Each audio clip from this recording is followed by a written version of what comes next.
We also had discussions about sort of who will support us and, you know, family and friends, and we spoke to them about it when we were discussing it. I think when you have that friendship network and that family network around you, knowing that they're going to support you, that's huge. And it does give you the confidence to think, actually, we could do this.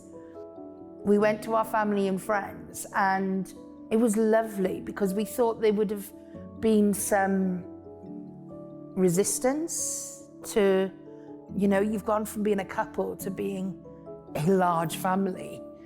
But instead, they just gave us love and support and have continued to do that. Your network is there for a reason. And I don't think any parent could bring children up without that network, whether biologically or through adoption.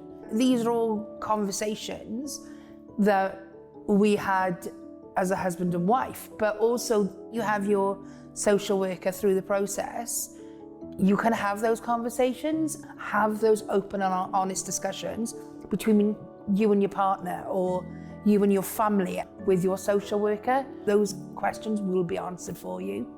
In terms of research specifically for like adopting siblings, there are so many like podcasts out there. We had a really long list of books that were given to us when we were considering, because siblings was always sort of something that we wanted to do.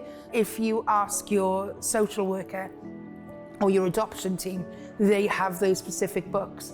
For my husband and I, we drive a lot in our jobs, so we put them all on Audible and listen to them in the car. So it's not sitting down and going, oh my gosh, I've got all this research and I've got no time.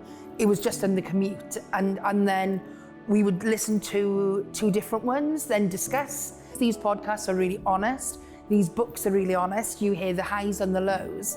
So you can go in to having a sibling group or a large sibling group with your eyes wide open. You know, you're never gonna know it all until you experience it, but you're going in with all the information you need, and it's out there and in abundance. For us, it was super exciting. It didn't scare us, it made us think about different things, but what it did was absolutely confirm that this was the route that we wanted to go down. The amount of information that is out there about adopting siblings, whether that's podcasts, whether that's audiobooks, written books, it's out there and it's in abundance, and it massively helps because you see those bumps in the road that you might have to overcome with having siblings, but also for us, it just compounded the fact that this is absolutely what we wanted to do.